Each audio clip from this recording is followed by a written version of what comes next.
Habang naglalakbay ang ama, pinipilit ng malupit na madrasta ang dalawang inosenteng kambal na maghugas ng lampong kaldero hanggang masugatan ang kanilang mga kamay. Ngunit nagbago ang lahat nang dumating ng biglaan ang amang milyonaryo at makita ang kanyang mga anak na babae na natutulog sa sahig, balot ng sabon at luha. Ang ginawa niya sa madrasta ay ikagugulat. Ang ama ay muling lumayo para sa isang mahabang business trip. Ang kambal na dalagita ay pinilit ng malupit na madrasta na maghugas ng lamp, higanteng kaldero, hanggang sa dumugo ang kanilang mga kamay. Ang amoy ng sabon at mantika ay bumabalot sa hangin ng kusina at ang pinipigilang hikbi ng mga bata ay umaalingaw-ngaw sa katahimikan ng bahay. Pagsapit ng gabi, ang pagod na bunsong babae ay tahimik na umiiyak at ang nakatatan ng kapatid ay niyakap siya upang protektahan mula sa lamig at kahihiyan.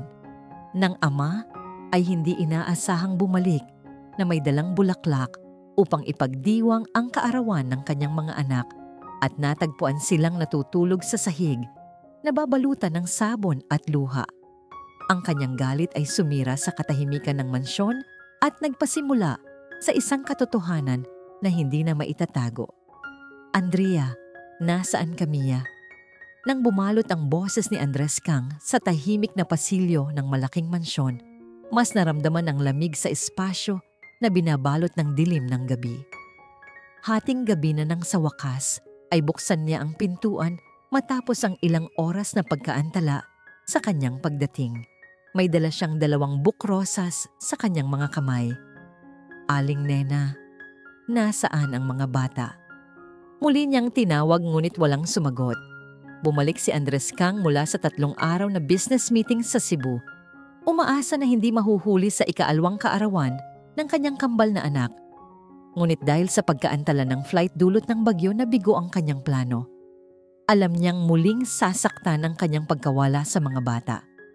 Mula nang pumanaw ang ina ng kanyang mga anak sa panganganak, sinubukan niyang balansahin ang negosyo at pamilya, ngunit palaging pakiramdam niya ay may kulang ang tambak ng mga papeles na naghihintay sa kanya sa kanyang opisina at ang walang tigil na pagtunog ng telepono ay nagpapahirap sa kanya na gampanan ang kanyang papel bilang ama. May takot siyang baka ang kanyang pagkawala ay tingnan bilang kakulangan ng pagmamahal sa mata ng kanyang mga anak.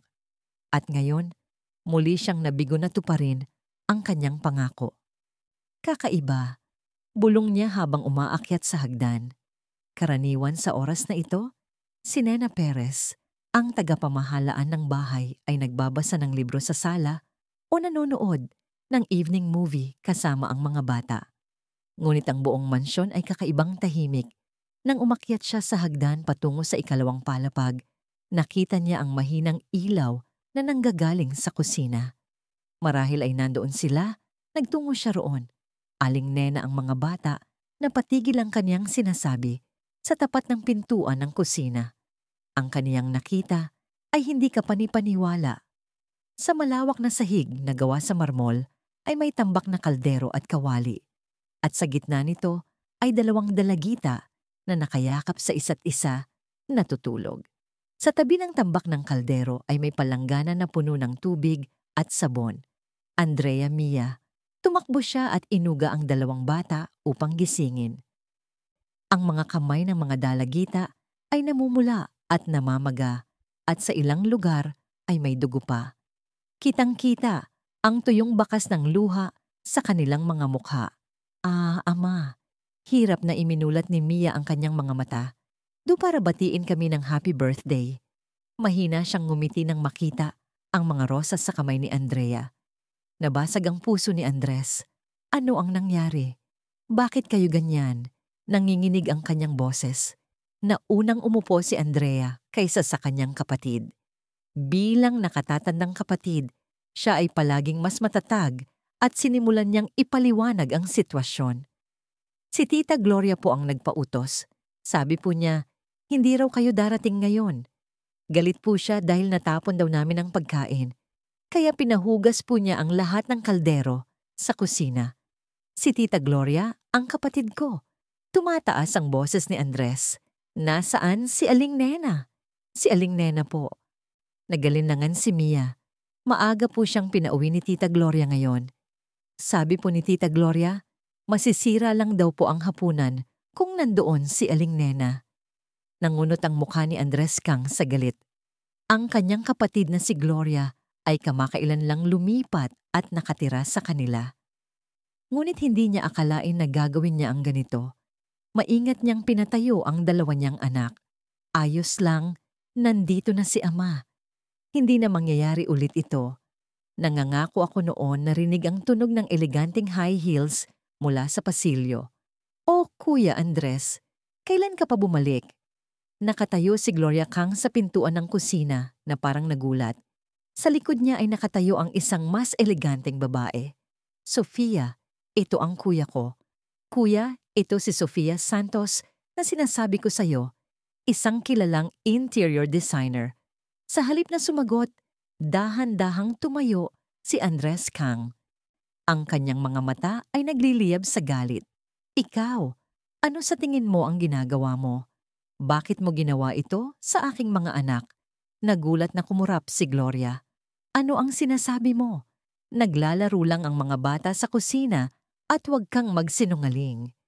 Umalingaw-ngaw ang boses ni Andres sa buong kusina.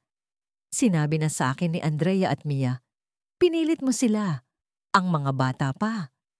Umatras ng isang hakbang si Sofia Santos. Sa kanyang mga mata ay nakita ang gulat at iba pang bagay.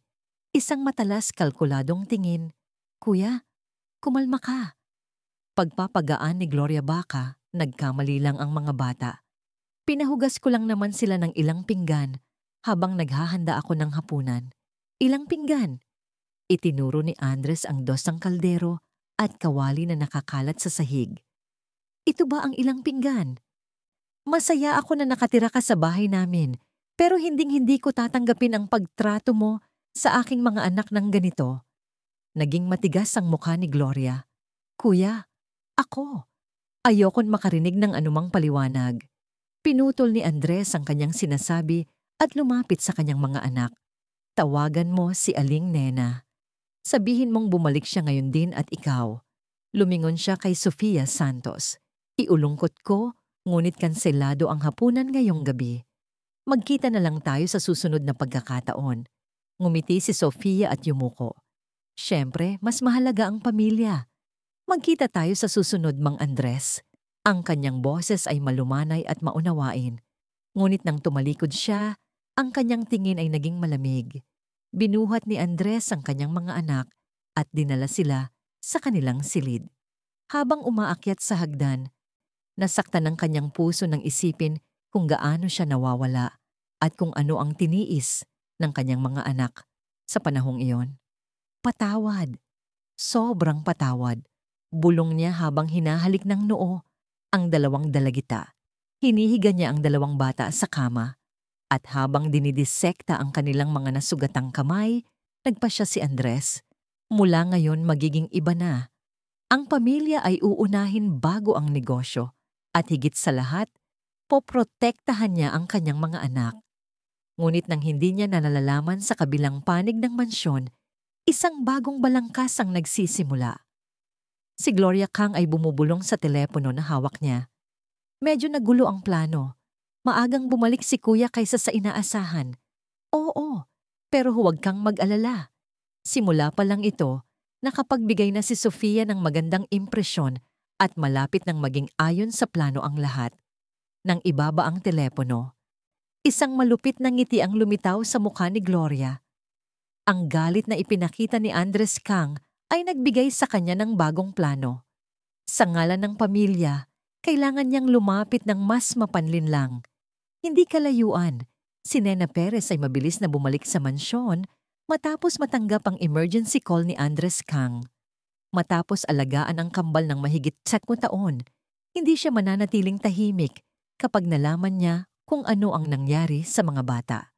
Ang kaniyang katapatan ay higit pa sa simpleng trabaho. At ang mga bata ay parang sarili niyang mga anak sa kanya. At si Sofia Santos, ang eleganteng at misteryosong babae, ay bumalik sa kanyang hotel room at binuksan ang kanyang laptop. Sa screen ay nakalatag ang profile ng kumpanya ni Andres Kang, listahan ng ari-arian at family tree. Isang malamig na ngiti ang lumitaw sa ilalim ng kaniyang pulang lipstick. Hindi maganda ang unang pagkikita pero ayos lang. May oras pa ako. Bulong niya habang hinahaplos ang larawan ni Andres Kang gamit ang kanyang daliri. Malapit nang maging akin ang lahat ng sayo. Sa bawat silid ng mansyon, ang 4 na tao ay nagpalipas ng gabi sa kani-kanilang mga iniisip. Si Andres Kang na may determinasyon na protektahan ang kanyang mga anak. Ang kambal na may ginhawa sa bigla ang pagbabalik ng kanilang ama. Si Gloria na naghahanap ng susunod na plano at si Nena Perez na may masamang kutob habang nagmamadaling bumalik. Ang lahat ng ito ay nangyari sa isang marang mansyon sa Makati hating gabi. Habang ang mga ilaw ng Maynila ay kumikinang sa labas ng bintana, hindi nila alam na simula pa lang ito. Kinabukasan ng umaga. Mas maagang nagising si Andres Kang kaysa sa karaniwan at dahan-dahang sumilip sa silid ng kanyang mga anak. Si Andrea at Mia ay mahimbing na natutulog na magkadikit. May manipis na pamahid sa kanilang mga kamay na ipinahid sa magdamag. Nagbuntong hininga si Andres at tahimik na isinara ang pinto. Nang bumaba siya sa sala, naghahanda na si Nena Perez ng almusal. Bumalik siya ng gabing iyon at sinuri ang kalagayan ng mga bata at sinunod ang utos ni Andres na tulungan ang kanyang kapatid na si Gloria na ilipat ang kanyang mga gamit sa ibang guest room sa kabilang bahagi ng mansyon. Ngayon si Gloria ay mananatili hanggat maaring malayo sa mga bata. Mang Andres, ikalulungkot ko po ang nangyari kagabi habang wala po ako, and sabi ni Nena habang inabot ang kape. Umiling si Andres. Hindi mo kasalanan, Aling Nena. Dapat mas maaga akong nakabalik. Kumusta po ang mga bata? Nag-aalang tanong ni Nena. Tulog pa sila. Huwag mo muna silang papasukin sa eskwela ngayon. Hayaan mo silang magpahinga. At nag-alinlangan siya sandali bago nagpatuloy. Mula ngayon, iyakma ko ang aking schedule. Bawasan ko ang mga business trip sa ibang bansa at babawasan din ang mga late night meetings. Nanlaki ang mga mata ni Nena sa gulat. Sa loob ng taon, nakita niya si Andres Kang na inaalay ang lahat sa trabaho. Matapos mawala ang kanyang asawa, tila naghanap siya ng takas sa trabaho. Ito ang unang beses na nagkaroon ng ganitong biglaang pagbabago. Talagang nakakatuwa po iyan, Mang Andres. Taos puso niyang sagot. Kailangan po ng mga bata ang kanilang ama. Tumingin si Andres sa labas ng bintana. Ang kaniyang tingin ay napadpad sa puno ng cherry blossom sa hardin ng mansyon. Ito ang itinanim ng kaniyang asawang si Marilu. Tuwing tagsibol na namumulaklak ito, madalas siyang nagpipiknik doon kasama ang kanyang mga anak. Ngunit sa nakalipas na ilang taon, wala siyang oras para sa gang mga pagkakataon. Aling Nena? Biglang sabi ni Andres, naaalala mo ba ang araw na una tayong nagkita? Malumanay na ngumiti si Nena. Siyempre, nasa 100 araw pa lang ang kambal noon. Si Marilu po ang nagpakilala sa akin. Kung wala si Marilu, hindi kita makikilala. Medyo nanginginig ang boses ni Andres. Si Marilu ay laging nakatingin sa hinaharap. Pakiramdam ko ay may kutob siyang aalis siya. Laingawang taon na ang nakalipas si Andres Kang at Marilu de la Cruz ay itinuring na perpektong mag-asawa sa mundo ng negosyo. Si Andres ay isang batang CEO ng umuusbong na IT company na Technova at si Marilu ay ang tagapagtatag ng isang kilalang kumpanya ng architectural design. Minahal nila ang isa't isa, iginagalang ang kanilang talento at ambisyon. Nang mabuntis si Marilu, narating nila ang pinakamagandang sandali at mas lalo silang natuwa sa balita ng kambal. Ngunit sa huling bahagi ng pagbubuntis, mabilis na lumala ang kalusugan ni Marilo. Nagbabala ang mga doktor na mapanganib ang kanyang maliit na katawan na nagdadala ng kambal. Ngunit determinado si Marilu na protektahan ang kanyang mga anak. Sa araw ng panganganak, huling humiling si Marilu kay Andresa. Kung hindi ko man makasama ang mga bata, Hanapin mo si Nena Perez. Siya ang aking kasama sa silid. Noong kolehiyo, siya ang pinakapinagkakatiwalaan kong tao ng gabing yon. Ngumiti si Marilu nang makita ang pagsilang ng kanyang 2 anak na babae. Ngunit kinabukasan ng madaling araw, ipinikit niya ang kanyang mga mata, magpakailanman. Gumuho ang mundo ni Andres. Hawak ang 2 sanggol. Nawalan siya ng pag-asa. Hindi alam ang gagawin. Matapos ang libing ni Marilu, naaalala niya ang huling hiling ng kanyang asawa. Hinanap niya si Nena Perez at agad nitong sinimulan ang pag-aalaga sa kambal. Sa simula, siya ay isang simpleng yaya. Ngunit sa paglipas ng panahon, naging bahagi siya ng pamilya. Palaging tama si Marilu. Malumanay na sabi ni Nena. Gusto niya na lumaki ang mga bata sa pagmamahal at gusto rin niyang maging masaya kayo, Mang Andres. Ngumiti si Andres ng mapait. Masaya. Sinubukan ko lang tuparin ang pangako ko kay Marilu, ang palakihin ng maayos ang mga bata. Pero sa proseso, nawala kayo sa inyong sarili. Maingat na sabi ni Nena. Hindi yon ang gusto ni Marilu, na mabuhay kayo na nakabaon sa negosyo. Sumubok si Andres na sumagot, ngunit nanahimik. Tama si Nena. Dahil sa kalungkutan, sa pagkawalan ng kanyang asawa at ang bigat ng pagpapalaki sa 2 anak ng mag-isa. Inilaan niya ang sarili sa trabaho at sa panahong iyon, lumalaki ang mga bata. Hindi pa huli ang lahat. Paghihikayat ni Nena. Nang sasabihin na sana ni Andres ang isang bagay, tumunog ang doorbell. Binuksan ni Nena ang pinto at isang lalaking nakasuot ng eleganteng suit ang nakatayo roon. May dala siyang briefcase sa kaniyang kamay. Mang Andres, dumating na po si Attorney Benjo Reyes. Imporma ni Nena, si Benjo Reyes ay matagal ng kaibigan ni Andres at legal counsel ng Technova. Ngumiti siya habang pumasok, ngunit kitang-kita ang tensyon sa kanyang mukha. Inalulungkot ko na maaga akong dumating. Sabi ni Benjo, ngunit may kagyat na sitwasyon. Inakay siya ni Andres sa kanyang opisina. Nang isara ang pinto, naging seryoso ang mukha ni Benjo. Nasuri mo ba ang kasalukuyang takbo ng merkado? Umiling si Andres. Dumating ako ng huli kagabi, kaya hindi ko pa nasusuri. Binuksan ni Benjo ang kanyang laptop at ipinakita ang screen.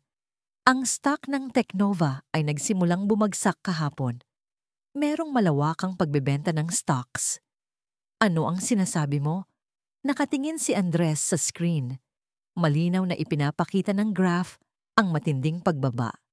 Ang mas kakaiba pa, patuloy ni Benjo ay ang lahat ng paggalaw na ito ay nagsimula eksakto pagkatapos mong lumipad patungong Cebu. Naningkit ang mga mata ni Andres. Ibig sabihin ba'y may internal information leak? Marahil. Tumango si Benjo at nalaman ko rin kung sino ang bumibili ng stocks.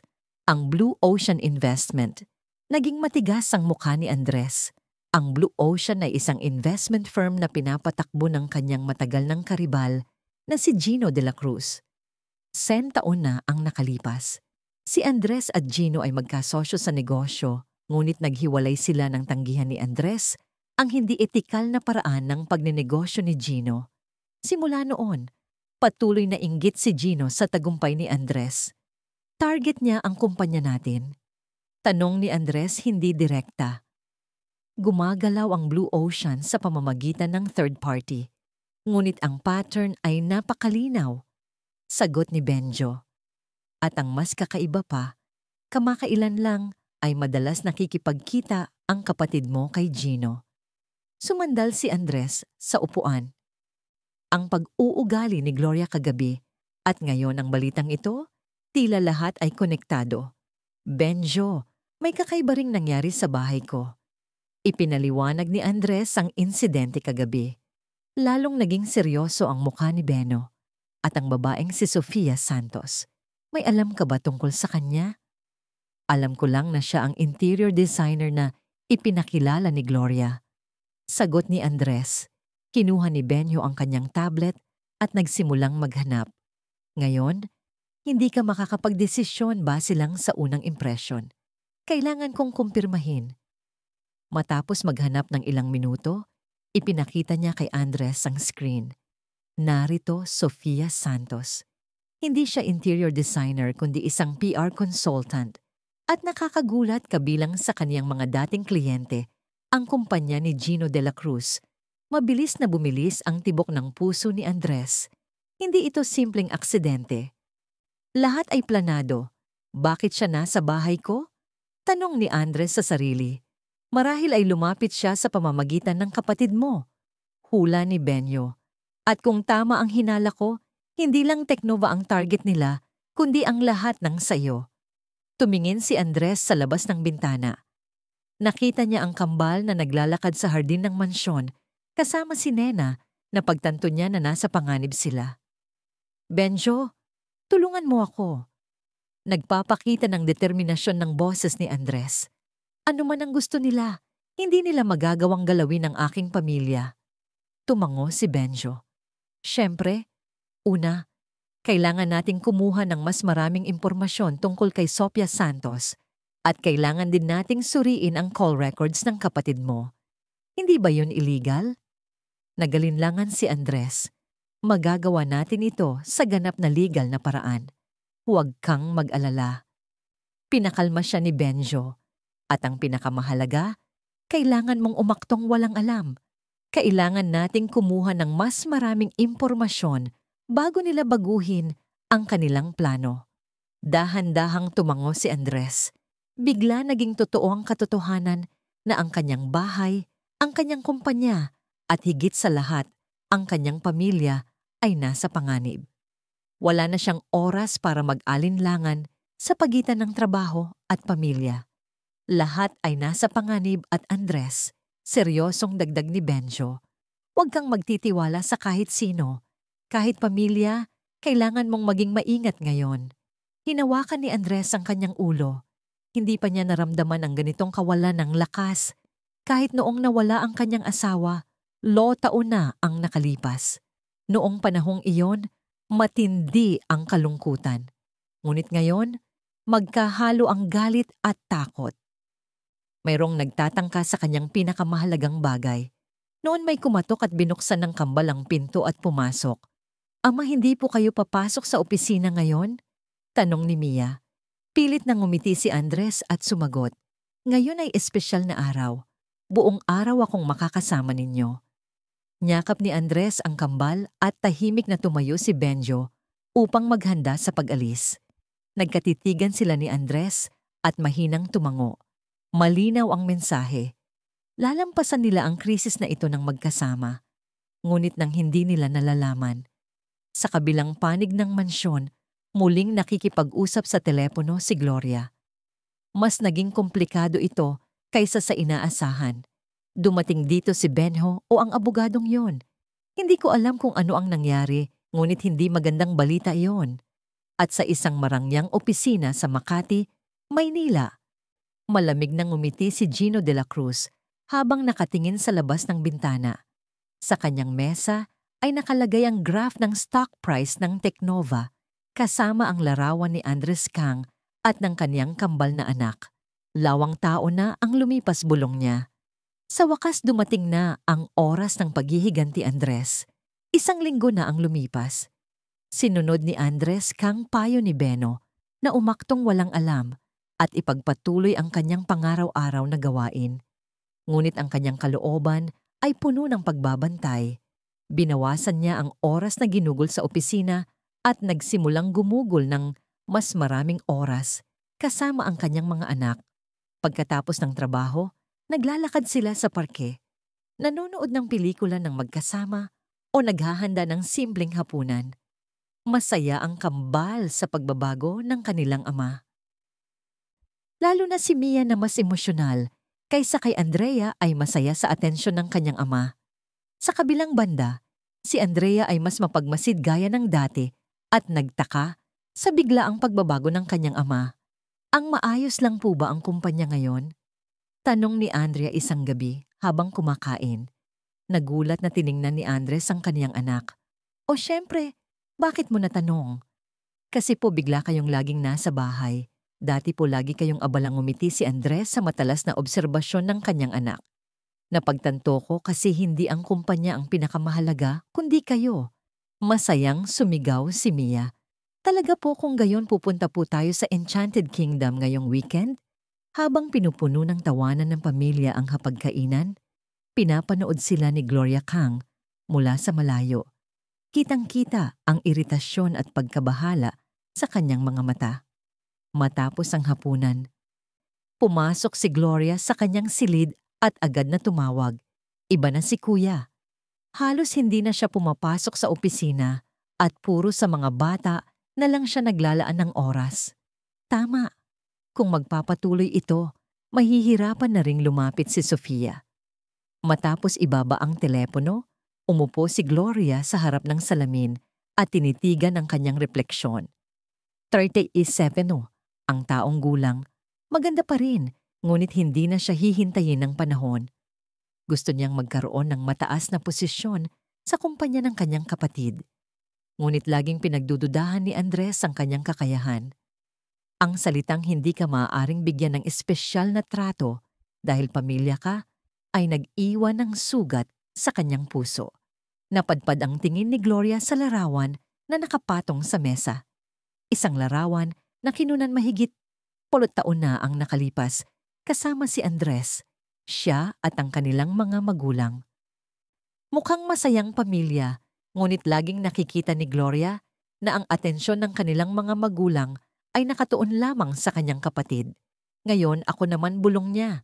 Kinabukasan habang nasa opisina si Andres Kang, muling dumalaw si Sofia Santos sa mansyon.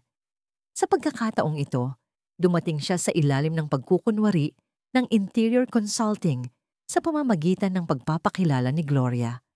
Agad na nakaramdam ng pagbabantay si Nena Perez. Ngunit dahil sa hiling ni Gloria, wala siyang magawa, kundi salubungin siya. Ginang Nena, matagal na rin. Bati ni Sofia na may eleganteng ngiti. Hindi po ako nakapagbigay ng tamang pagbati noon. Sinagot ni Nena ng formal na ngiti. Salamat po at bumisita kayo. Binibining Sofia sa kabila ng inyong abalang schedule. Walang anuman. Masaya akong dumating dahil hiniling ni Gloria na tulungan ko siyang i-remodel ang magandang bahay na ito. Eleganteng nilibot ni Sofia ang sala. Napakagandang espasyo. Sa kaunting pagbabago lang, mas magiging espesyal pa ito. Sumingit si Gloria na nakangiti. Si Sofia ang pinakamahusay na designer. Mahigit sa taon na ring walang pagbabago ang bahay na ito, kaya sa tingin ko kailangan ng pagbabago. Tahimik na pinanood ni Nena ang pag-uusap ng dalawa. Habang nililibot ni Sofia ang bahay, agad niyang naramdaman na hindi lang sa interior ang interest nito. Ang tingin ni Sofia ay sumusuri sa mga larawan, papeles, at maging sa sistema ng seguridad. Nang tumungo si Sofia sa opisina, mabilis na sumingit si Nena. Paumanhin po, ngunit ang opisina ay pribadong espasyo ni Mang Andres, kaya limitado ang pagpasok. Sandaling naging matigas ang ekspresyon ni Sofia, ngunit agad itong bumalik sa ngiti. Siyempre, naiintindihan ko. Buong hapon nilibot ni Sofia ang mansyon. Nagsusulat ng mga tala at kumukuha ng mga larawan. Patuloy siyang pinagmasdan ni Nena. At nang bumalik ang kambal mula sa eskwela, hindi niya sila inilayo sa kanyang tabi. Sila po ba ang mga anak ni Mang Andres? Tanong ni Sofia na nakangiti. Bago pa man sumagot si Nena, sumingit si Gloria. Oo, sila ang mga pamangkin namin, si Andrea at Mia. Lumapit si Sofia sa mga bata at malumanay na nagsalita. Hayang saya kong makilala kayo. Ako si Sofia Santos. Kaibigan ako ng tita ninyo. Tiningnan ni Andrea si Sofia ng may pagbabantay. Hello po. Samantala, tiningnan ni Mia si Sofia ng may pagtataka at nagtanong, anong trabaho po ninyo? Tita Sofia.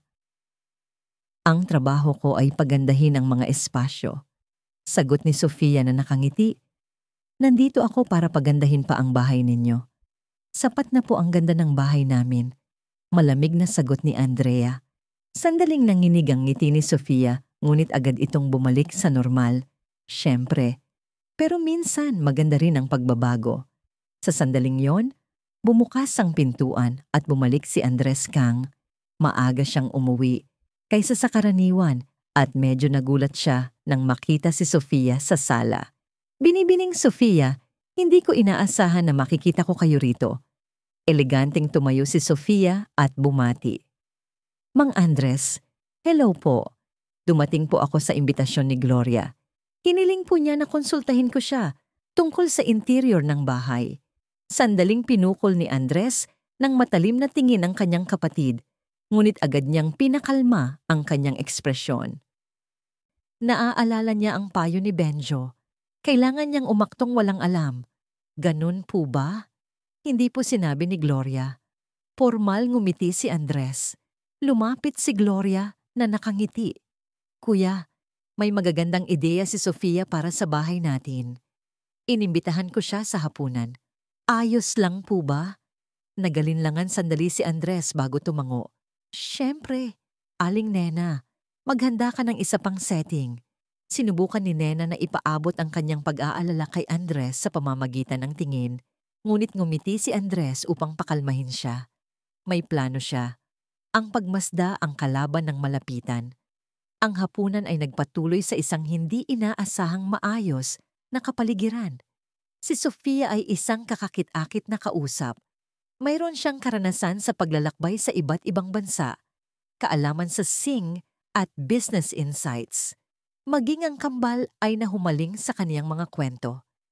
Kung hindi po magiging bastos. Tanong ni Andres habang nagsasalin ng alak. Paano po kayo nagkaroon ng interest sa interior design, binibining Sofia? Sandaling tiningnan ni Sofia ang kanyang baso ng alak. Ang nanay ko po ay isang pintor. Tinuruan niya ako tungkol sa halaga ng kagandahan mula pa nung bata ako. Nag-aral po ako ng business administration sa kolehiyo, ngunit ang aesthetic sense ay palaging ang aking lakas. Business administration? Nakaka-interest. Makahulog ang sabi ni Andres. Anong universidad po ang pinagtapusan ninyo? Nagalinlangan sandali si Sofia. Universidad ng Pilipinas pong ngumiti si Andres. Nag-aral din po ako ng business administration sa UP. Ngunit parang hindi ko po kayo nakita Mas bata po ako sa inyo ng ilang taon. Malumanay na ngumiti si Sofia habang sumasagot. Hindi na nagtanong pa si Andres, ngunit kinumpirma niya ang kanyang kasinungalingan. Ayon sa investigasyon ni Benjo, si Sofia ay nagtapos sa ibang universidad, hindi sa UP. Nang matatapos na ang hapunan, biglang nagmungkahi si Sofia. Alam niyo po ba ang charity event na gaganapin sa susunod na linggo? Ito po ay isang fundraising event para sa mga pasyente ng pediatric cancer. At malaking tulong po kung makadalo kayo, Mang Andres. Nang magpakita ng interes si Andres, patuloy na nagsalita si Sofia. Maraming negosyante ang inaasahang dadalo. Maganda rin po ito para sa networking at higit sa lahat, nakikibahagi po tayo sa isang mabuting layunin. Magandang ideya po iyan, sagot ni Andres. Dadalo rin po ba si Gino de la Cruz? Sandaling naging matigas ang ekspresyon ni Sofia, ngunit agad itong bumalik. Si Gino de la Cruz po. Hindi ko po sigurado. Bakit po ninyo natanong? Nagtataka lang po ako. Kilala po kasi ang kanyang charity work sa industriya. Ngumiti si Sofia bilang sagot, ngunit may pagbabantay sa kanyang mga mata. Susuriin ko po. Anyway, maganda po talaga kung makadalo kayo, mga Andres. Matapos ang hapunan at nang umalis si Sofia, tumawag si Andres kay Benjo sa opisina. Nakilala ko siya ngayon. Talagang kahina-hinala. Nagsisinungaling din siya tungkol sa kanyang karanasan. Narinig ang boses ni Benjo sa telepono. Nalaman ko ang mas maraming impormasyon. Sa nakalipas na 3 taon, si Sofia Santos ay nakipag-ugnayan sa hindi bababa sa 5 mayamang single na lalaki. Lahat sila ay may malaking kayamanan at 2 sa kanila ay nawalan ng malaking bahagi ng kanilang ari-arian sa proseso ng diborsyo. Nagbuntong hininga si Andres. Kung gayon, simpleng gold digger lang ba siya? Hindi. Mas komplikado. Konektado siya kay Gino de la Cruz. Sa tingin ko hindi lang pera ang habol niya, kundi ikaw mismo ang target niya. Bakit? Tanong ni Andres. Hindi ko pa alam ang eksaktong dahilan. Ngunit kung titingnan ang aktibong pagkuha ng kumpanya ni Gino kamakailan, posibleng Teknova ang target niya. Tumingin si Andres sa labas ng bintana. Ang liwanag ng buwan ay nagliliwanag sa puno ng cherry blossoms sa hardin. Bigla naramdaman niya ang pangungulila kay Marilu. Ano kaya ang gagawin niya sa sitwasyong ito? Benjo? Alamin mo ang tungkol sa charity event na iyon. Inimbitahan ako ni Sophia na baka bitag yan. Alam ko. Pero minsan kailangan mong pumasok sa bitag para malaman ang katotohanan. Matapos ang tawag, nagtungo si Andres sa silid ng kambal. Tulog na ang mga bata. Tahimik niyang hinalikan ang kanilang noo at lumabas ng silid sa pasilyo. Nakasalubong niya si Nena. Mang Andres, ayos lang po ba kayo? Nag-aalalang tanong ni Nena. Aling Nena, sabihin mo sa akin ang totoo. Ano ang tingin mo kay Sofia Santos? Walang pag-aalin lang sumagot si Nena. Hindi po siya mapagkakatiwalaan. Sa kanyang mga mata may kalkuladong tingin. Tumango si Andres. Ganon din ang iniisip ko. Pero bakit dinala siya rito ni Gloria? Si Gloria po tila naghahanap ng tamang salita si Nena. Palaging gusto ng mas marami. Ang atensyon ninyo ang pagkilala. Marahil ang inggit ang nagtulak sa kanya sa maling desisyon. Malalim na nag-isip si Andres, hindi niya maaaring ilagay sa panganib ang kanyang kapatid. Ano man ang kanyang pagkakamali, kapatid pa rin niya ito. Aling Nena, sa susunod na ilang araw, bantayan munang mas maingat ang mga bata, lalo na kapag nandito si Sofia. Matatag na tumango si Nena. Siyempre po, poprotektahan ko po ang mga bata kahit buhay ko ang kapalit. Nang gabing iyon, matapos ang matagal na panahon, kinuha ni Andres Kang larawan ni Marilu. Ang kanyang nangiti ay nagpapainit pa rin sa kanyang puso. Marilu, tulungan mo akong protektahan ang aming pamilya. Bulong niya. Samantala, sa isang marang hotel suite, binuksan ni Sofia Santos ang kanyang laptop at sumulat ng email. Natapos ang unang hakbang, nagdududa ang target, ngunit naghahanda na para sa susunod na hakbang, gaganapin sa charity event, naghihintay ng karagdagang tagubilin. Matapos ipadala ang email, tinitigan niya ang larawan ni Andres Kang. Kakaiba, may ibang emosyon sa kanyang mga mata, hindi lang simpleng target. Bakit kaya ang talino ng taong ito ay mahuhulog sa ganitong bitag? Bulong niya. Marahil dahil nahanap ko ang iyong kahinaan.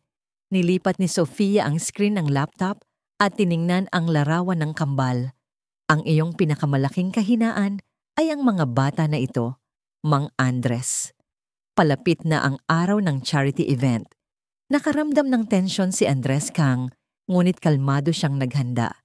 Tinanggap niya ang imbitasyon ni Sofia Santos, ngunit nagpasya siyang iwan ng kambal sa bahay, kasama si Nena. Ngayong gabi, huwag kang magpapabaya.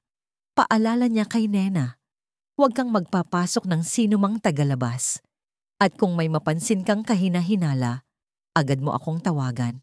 Matatag na tumango si Nena. Huwag po kayong mag-alala, mga Andres. Poprotektahan ko po ang mga bata. May isa pang inaalala si Andres, si Gloria. Sabi po ni Gloria ay sasama siya sa event. Naghahanda na po siya ngayon. Nakahinga ng maluwag si Andres. Kung hindi man lang nasa bahay ang kanyang kapatid, mas mababawasan ang kanyang pag-aalala sa kaligtasan ng mga bata. Kinanggabi nakasuot ng suit si Andres at naghihintay kay Gloria sa pintuan. Ang kanyang kapatid ay lumabas na nakasuot ng pulang damit, marangya, ngunit eleganteng tingnan. Kuya, masyado kang seryoso? Sabi ni Gloria na nakangiti. Charity event ito, hindi business meeting. Pilit nang umumiti si Andres. Oo nga, kinakabahan ako dahil matagal na rin akong hindi lumalabas.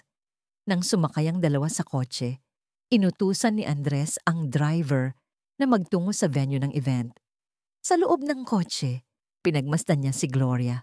Ang kanyang kapatid ay tila masigla kaysa sa karaniwan at patuloy na tinitingnan ang kanyang cellphone. Sino ang katext mo? Walang malay na tanong ni Andres. Medyo nagulat na tumingala si Gloria. Kaibigan lang. Tinanong ko lang kung dumating na si Sofia. Hindi na nagtanong pa si Andres. Naalala niya ang impormasyon na nakuha niya kay Benjo. Ang call records ni Gloria ay nagpapakita ng maraming komunikasyon kay Sofia sa nakalipas na ilang linggo. At ang mas nakakagulat, meron ding call records kay Gino Dela Cruz. Nang dumating sa event, sinalubong sila ng marangyang ilaw at eleganteng musika. Ang grand ballroom ng pinakamataas na hotel sa Maynila ay puno ng mga kilalang personalidad mula sa iba't ibang sektor ng lipunan. Nakipagkamay si Andres sa ilang business partners, ngunit patuloy na hinahanap ng kanyang mga mata si Sofia. "Mang Andres, dumating na po kayo." Nang lumingon si Andres, nakita niya si Sofia Santos na nakatayo. Nakasuot siya ng itim na evening dress na perpektong pinagsama ang ganda at pagiging sexy. Binibining Sofia, formal na bati ni Andres. "Magandang event." Malumanay nang humiti si Sofia. "Salamat po sa pagdating ninyo. Maraming negosyante ang dumalo. Magiging magandang pagkakataon po ito para makipag-ugnayan." Bumati rin si Sofia kay Gloria. Nag-usap ang dalawang babae ng natural na parang matagal nang magkaibigan. Muling napagtanto ni Andres kung gaano sila kalapit.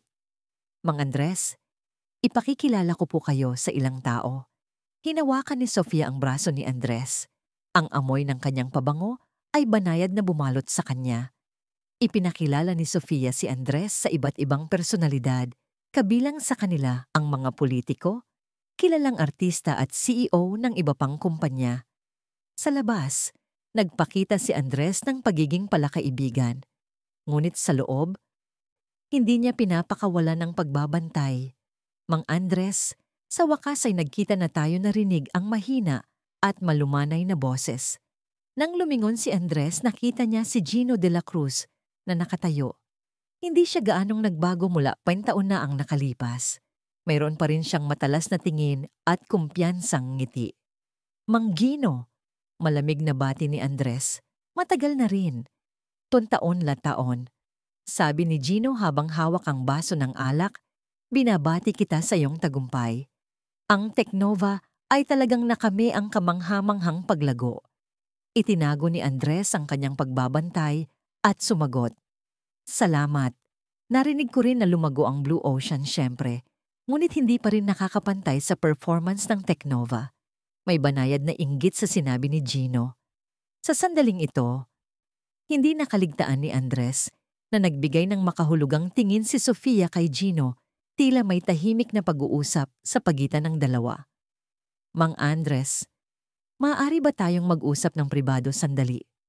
Mungkahi ni Gino. Walang pag-aalinlang tumango si Andres. Ito ang sandaling hinihintay niya.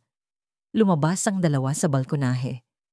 Ang magandang tanawin ng Maynila sa gabi ay nakalatag sa kanilang harapan. "Napakagandang lungsod ba?" sabi ni Gino.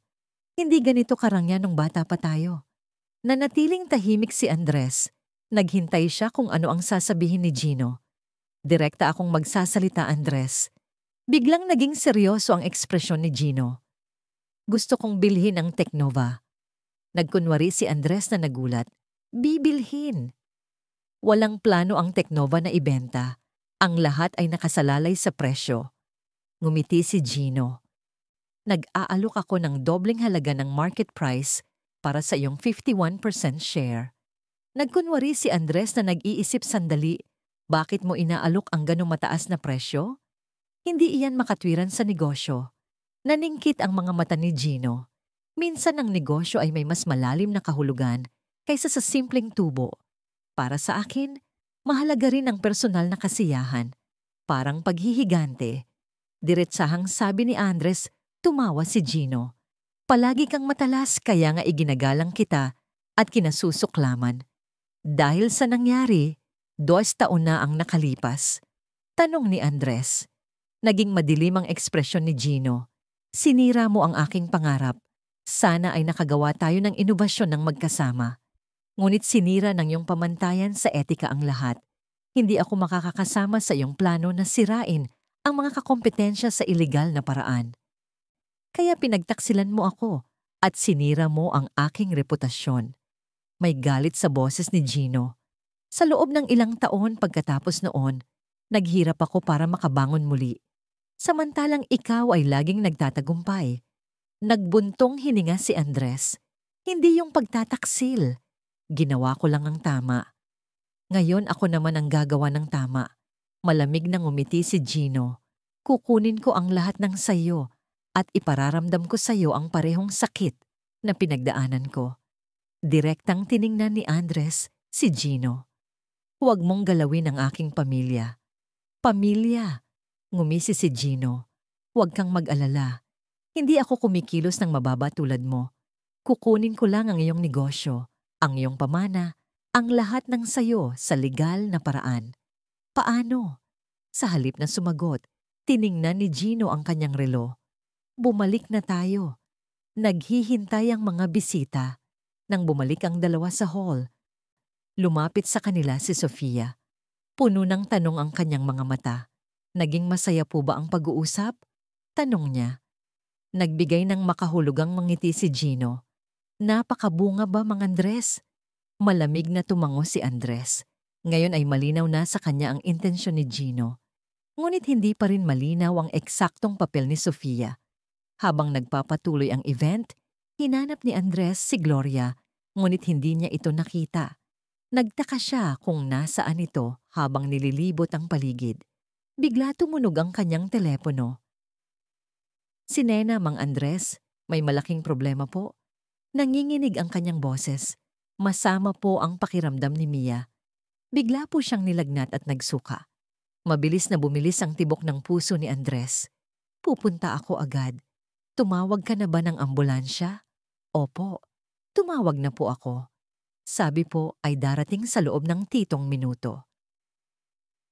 Ibinaba ni Andres ang telepono at agad na nagtungo sa labasan, nakita siya ni Sofia at lumapit. Mang Andres, aalis na po ba kayo? May emergency sa pamilya. Malamig na sagot ni Andres. Alam mo ba kung nasaan si Gloria? Umiling si Sofia. Nakita ko po siya ilang minuto na ang nakakakaraan.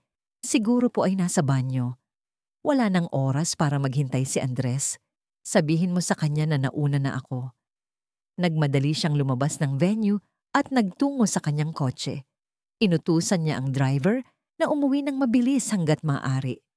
Pauwi. Muling tinawagan ni Andres si Nena. Kumusta ang kalagayan? Kakadating lang po ng ambulansya. Sinusuri na po ng doktor si Mia. Ayos lang po si Andrea. Salamat sa Diyos. May kinain ba si Mia na kakaiba? Sandaling nanahimik si Nena.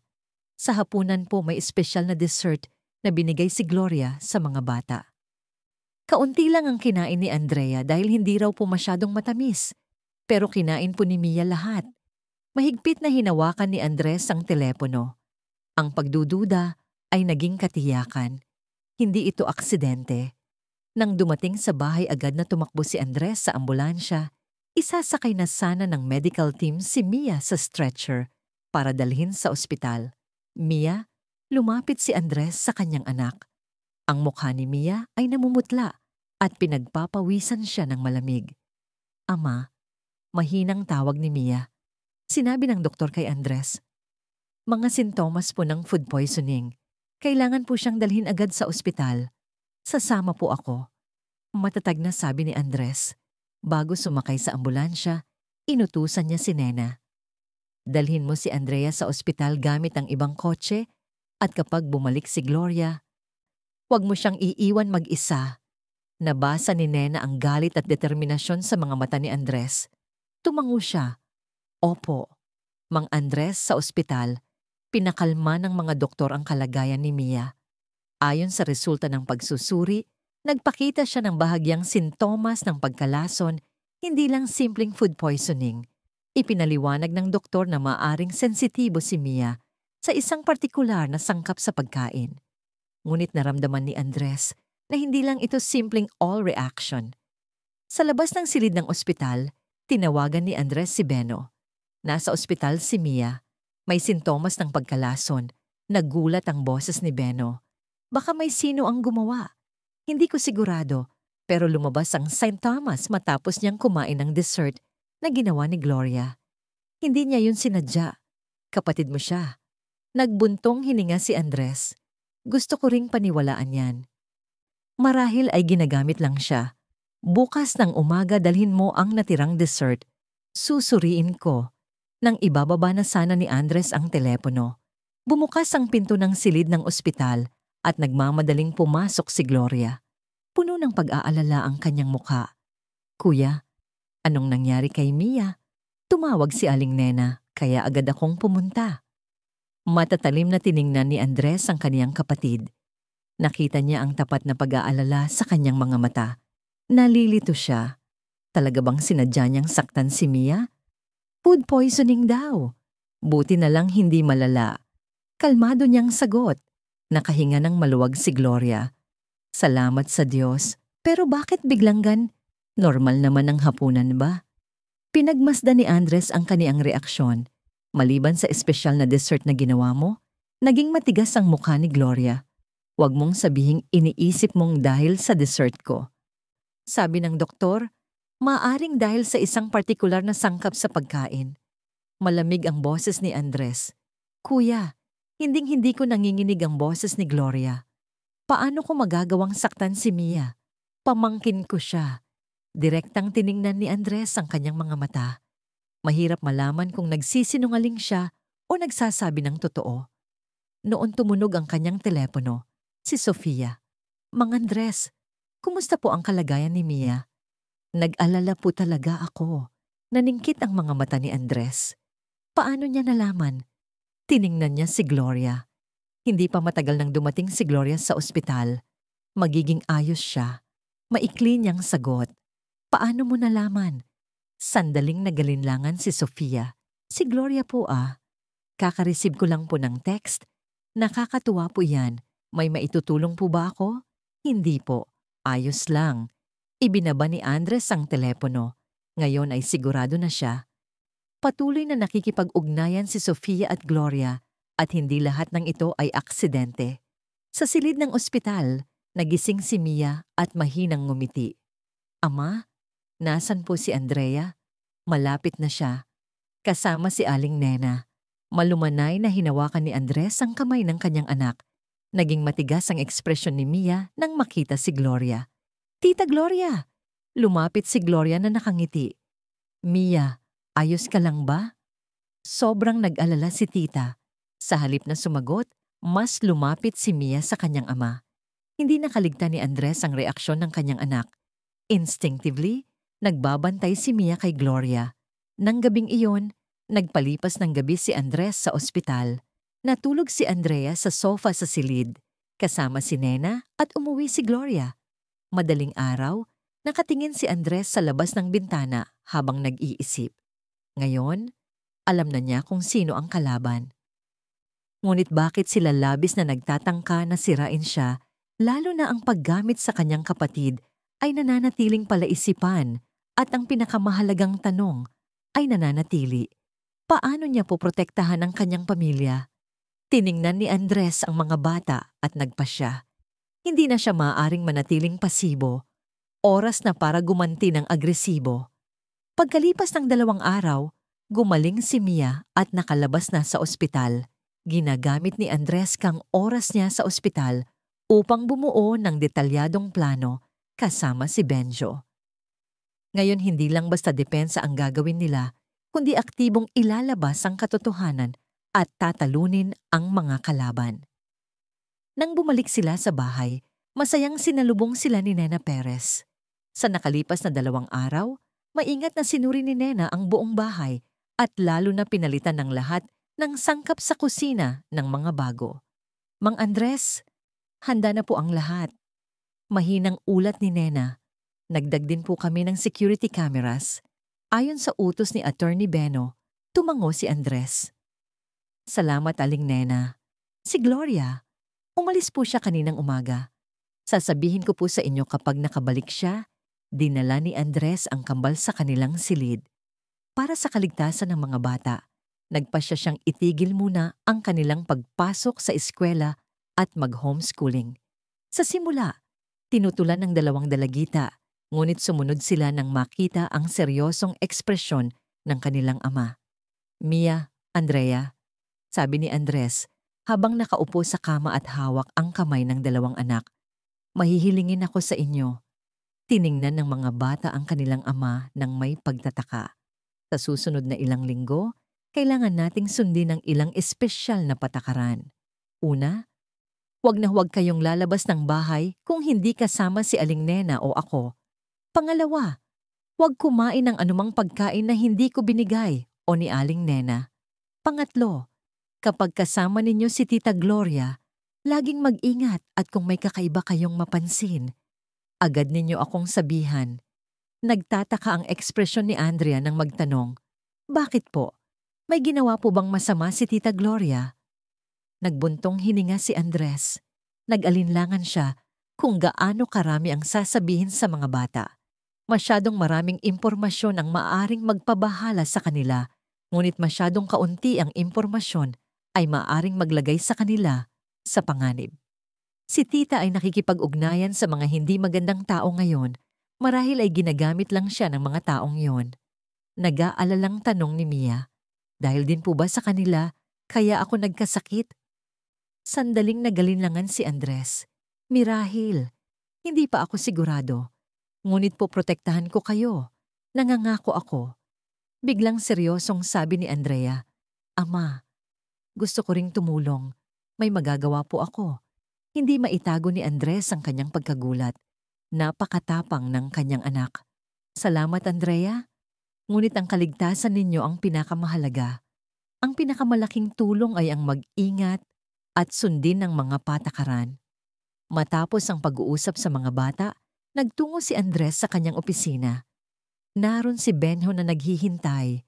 Lumabas na ang resulta ng pagsusuri sa dessert. Inabot ni Benjo ang mga papeles. May bahagyang pampatulog at sangkap na nagdudulot ng pagsusuka. Hindi nakamamatay na dami, ngunit sapat na mapanganib para sa isang bata. Naging madilim ang mukha ni Andres. Alam ito ni Gloria? Hindi pa yan sigurado. Ngunit ang mahalaga, meron na tayong pisikal na ebidensya ngayon. Kung sakaling umabot ito sa korte, dahan-dahang naglakad si Andres sa opisina habang nag-iisip bakit ginagawa ito ni Gino. Hindi lang ito simpleng kompetisyon sa negosyo. Binuksan ni Benyo ang kanyang laptop. Mas malalim ko pa siyang inimbestigahan. 12 taon na ang nakalipas. Matapos kayong maghiwalay, talagang nahirapan si Gino. Halos malugi ang kanyang kumpanya at iniwan siya ng mga investor. Ngunit muli siyang bumangon pagkatapos ng libing ni Marilu de la Cruz. Marilu! Kumirot ang dibdib ni Andres. Ano ang kinalaman niyan? Ipinakita ni Benjo ang isang lumang larawan. Ito ay si Gino at Marilu na magkasama noong kolehiyo. Mukhang mas malapit sila kaysa sa alam natin. Ayon sa aking investigasyon, si Gino at Marilu ay magkasintahan bago mo siya nakilala. Ngunit pinili ka ni Marilu at hindi iyon matanggap ni Gino. Nagulat si Andres. Hindi kailanman sinabi ni Marilu ang ganong kwento. Sigurado ka? Mga testimonya mula sa mga dating kaibigan at kaklase tila mahal na mahal ni Gino si Marilu. Nang piliin ka niya, tuluyan siyang gumuho. At nang siya ay umalis, lalong lumalim ang kanyang galit. Tumingin si Andres sa labas ng bintana habang nag-iisip. Ngayon, naiintindihan na niya ang lahat. Ang walang katapusang puot ni Gino, ang kanyang obsesibong pagnanais na kunin ang lahat kay Andres. Hindi lang ito simpleng kompetisyon sa negosyo. Ito ay tungkol sa pag-ibig at obsesyon at paghihiganti. Kung gayon, ano ang papel ni Sofia Santos? Tanong ni Andres. Siya ay matagal ng kasabwat ni Gino. Nagtatrabaho na sila nang magkasama ng hindi bababa sa 5 taon. Kadalasan, lumalapit si Sofia sa mga mayayamang lalaki upang targetin ang kanilang kayamanan. Ngunit ang kaso mo ay espesyal. Hindi ito simpleng pinansyal na pakinabang, kundi personal na paghihiganti ni Gino. Hinawakan ni Andres ang kanyang mukha at si Gloria, bakit siya nasangkot dito? Maingat na nagpatuloy si Benjo. Ayon sa pagsusuri ng call records at emails ni Gloria, una siyang nakipag-ugnayan kay Gino, mga ex na buwan na ang nakakaraan. Gusto niya ng mas mahalagang papel sa Technova, Ngunit hindi mo siya binigyan ng ganoong pagkakataon. Ginagamit ni Gino ang kahinaan na yon, kaya pinagtaksilan ako ng kapatid ko. May kalungkutan sa boses ni Andres, hindi sa ganap na pagtataksil, kundi ginamit lang siya. Ayon sa kamakilang mga pag-uusap, tila talagang nagulat siya sa insidente ng pagkalaso ni Mia. Marahil ay hindi sinabi sa kanya ni Gino at Sofia ang buong plano. Tiningnan ni Andres ang family picture sa mesa, ang kanyang mga magulang at si Gloria.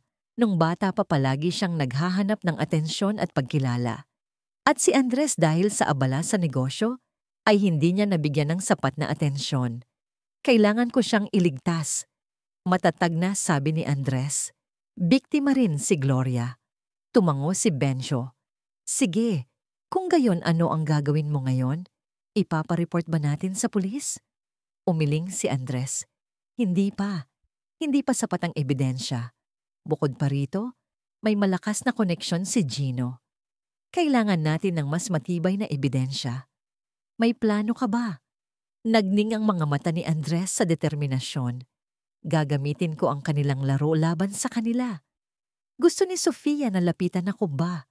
Kung gayon ako ang lalapit sa kanya. Nanlaki ang mga mata ni Benjo. Maaring delikado, sulit ang panganib. Ang gusto nila ay ang aking kumpanya at kayamanan. Magkukunwari akong interesado at aalamin ko ang mas detalyadong plano ni Sofia at Gino.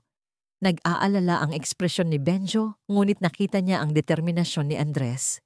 Sige, ngunit i-record mo ang lahat ng pag-uusap at laging makipag-ugnayan sa akin. Tumango si Andres. Siyempre noon may kumatok at binuksan ni Nena Perez ang pinto. Mang Andres, nakabalik na po si Gloria at kasama rin po niya si Sofia Santos. Nagkatitigan si Andres at Beno nang may makahulugang tingin.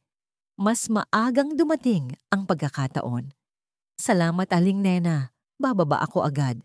Matapos umalis si Nena, inabot ni Benjo ang isang maliit na device kay Andres. Ito ay isang record. Itago mo sa loob ng iyong shirt. Kinuha ni Andres ang device at maingat na inilagay sa loob ng kaniyang damit. Pagkatapos, huminga siya ng malalim at nagtungo sa sala. Si Gloria at Sofia ay umiinom ng tsa sa sala. Nang pumasok si Andres, sabay silang tumingala. Kuya, masayang sigaw ni Gloria. Kumusta si Mia? Sobra akong nag-alala. Ngumiti si Andres at sumagot. Mas magaling na siya. Nagpapahinga na siya sa kanyang silid ngayon. Nag-aalalang, sabi ni Sofia. Talagang nakakatuwa. Nalulungkot ako na nangyari ito nang bumisita ako. Tiningnan ni Andres ang kanyang mga mata. Mahirap malaman kung totoo ba ang kanyang sinasabi o nag-aarte lang. May espesyal po ba kayong dahilan sa pagbisita ninyo, binibining Sofia? Tanong niya. Ngumiti si Sofia at sumagot. Sa totoo lang, may magandang balita po ako para sa inyo, Mang Andres. Narinig ko po na nakipag-usap kayo kay Gino de la Cruz sa nakaraang charity event. Sabi po niya ay interesado siyang makipag-ugnayan sa Tecnova. Nagkunwari si Andres na nagulat. Gan po ba? Wala po akong narinig na detalye.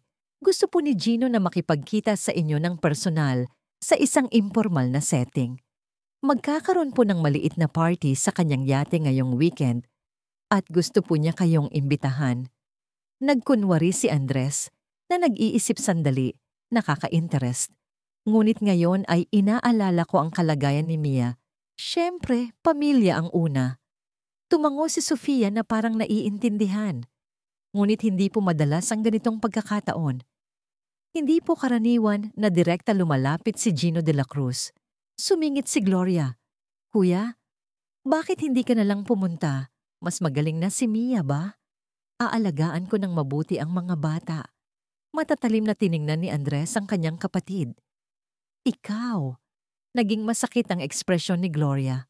Kuya, hindi mo naman siguro iniisip na may pananagutan ako sa kalagayan ni Mia ba? Nagbuntong hininga si Andres. Hindi iyon. Pakiramdam ko lang ay medyo sensitibo ang lahat ngayon. Malumanay ngumiti si Sofia at pinakalma ang sitwasyon. Naintindihan ko ang kalusugan ng pamilya ang pinakamahalaga. Ngunit isipin ninyo, Ang ganitong pagpupulong ay maaaring makatulong sa inyong negosyo. Bukod pa rito, ilang oras lang naman kayong mawawala. Nanahimik sandali si Andres. Pagkatapos, tumango siya ng may determinasyon. Sige, dadalo ako. Isang ngiti ng tagumpay ang sumilay sa mukha ni Sofia. Magandang desisyon.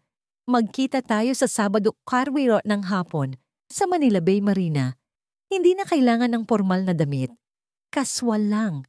Nang tumango si Andres, tumayo si Sofia at kinuha ang kanyang bag. Kung gayon, magkita tayo sa Sabado. Gloria, tara na. Nag-alinlangan, sandali si Gloria. Dito muna ako. May pag-uusapan pa kami ni Kuya. Makabuluhang tiningnan ni Sofia si Gloria, ngunit agad na nang nangumiti at umalis. Matapos umalis si Sofia, nagkatitigan si Gloria at Andres sa katahimikan. Sa wakas nagsalita si Gloria. Kuya, alam ko kung ano ang iniisip mo sa akin. Pero hinding-hindi ko sinaktan si Mia o Andrea. Kahit sa panaginip, hindi ko yun naisip. Direktang tiningnan ni Andres ang mga mata ng kanyang kapatid. Kung gayon, bakit ka nakipag-ugnayan kay Gino de la Cruz? Alam mo naman kung anong klaseng tao siya. Namutla ang mukha ni Gloria. Paano mo hindi mahalaga kung paano ko nalaman, kundi kung bakit mo ginawa? Malamig ang boses ni Andres ngunit may kalungkutan.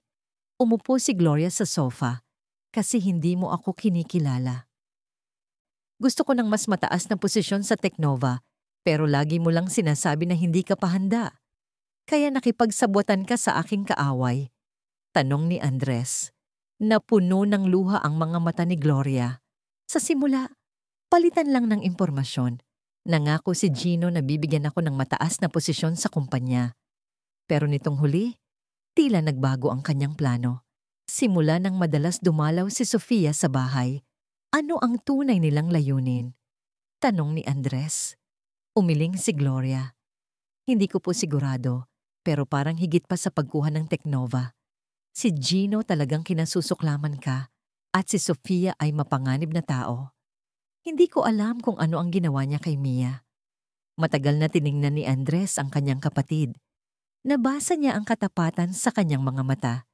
Ginagamit lang si Gloria at marahil ay wala siyang intensyon na saktan ang mga bata. Gloria, sabihin mo sa akin ang lahat ng ginawa mo.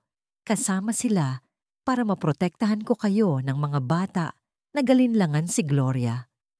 Ngunit sa huli, sinimulan niyang sabihin ang lahat kung paano siya nilapitan ni Gino sa simula.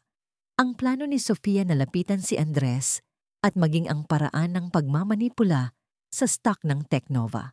Maingat na pinakinggan ni Andres ang lahat ng kwento. Sa kanyang puso ay bumabalot ang galit kasama ang determinasyon. Ngayon, mas marami na siyang impormasyon at handa siyang harapin ang bitag ni Gino at Sofia. Gloria! Mula ngayon magkasama tayong kikilos. Sinubukan nilang paghiwalayin ang ating pamilya, ngunit mabibigo sila. Bumalik ang pag-asa sa mga mata ni Gloria. Kuya, sobrang pasensya na po. Paano ko nagawa ang ganong bagay? Hinawakan ni Andres ang kamay ng kanyang kapatid. Ang mahalaga ay napagtanto mo ang katotohanan. Ngayon magkasama nating haharapin sila. Nang matapos ang pag-uusap ng dalawa, tahimik na bumaba ang kambal sa hagdan. Naunang nagsalita si Andrea. Ama, kaya rin po kaming tumulong. May magagawa po kami. Nagulat si Andres. Nakinig ba kayo? Tumango si Mia nahihiya. Pasensya na po ama, pero miyembro rin po kami ng pamilyang ito. At laging sinasabi ni Mama, magkasama ang pamilya sa pagharap sa hirap. Napuno ng luha ang mga mata ni Andres. Niyakap niya ang kanyang mga anak. Oh, tama ang mama ninyo. Magkasama nating lalampasan ito. Maingat ding lumapit si Gloria at tiningnan ng mga bata. Mga anak, sobrang pasensya na si tita. Nagkamali ako. Nagalinlangan sandali si Andrea bago lumapit kay Gloria. Ayos lang po tita. Pamilya po tayo. Nang gabing yon matapos ang matagal na panahon, naramdaman ang tunay na pagkakaisa ng pamilya sa mansyon ni Andres Kang. Umupo sila ng magkasama at bumuo ng plano. May kani-kanyang papel. Lalapitan ni Andres si Sofia at Gino. Magbibigay ng maling impormasyon si Gloria at poprotektahan ni Nena ang mga bata at ang kambal. Mayroon silang sariling espesyal na misyon kung pagsasamahin ang matalas na obserbasyon ni Andrea at ang mainit na puso ni Mia.